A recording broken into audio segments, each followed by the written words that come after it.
চলো, এখানে থাকা ঠিক হবে না। না না, মনি দাঁড়িয়ে যাবো না। আরে তুমি বুঝতে পারছো না কেন? বেঁচে থাকলে মনি পরে পাওয়া যাবে। যত তাড়াতাড়ি বাড়ি পালে, নয়তো যে হারে পাথর পড়ছে না, গুহার দরজা বন্ধ হয়ে যাবে। অলকা, চলো চলো চলো। চলো চলো।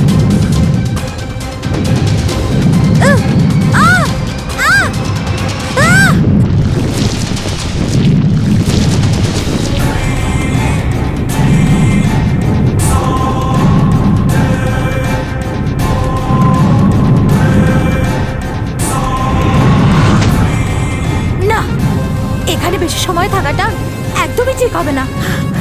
এখান থেকে বরং চলে যাওয়াটাই ভালো হবে। মনি কোথায় আছে সেটা তো আমি দেখেই নিলাম। আমি আবার আসবো, তখন আমি মনির সাথে নিয়ে চলে যাব।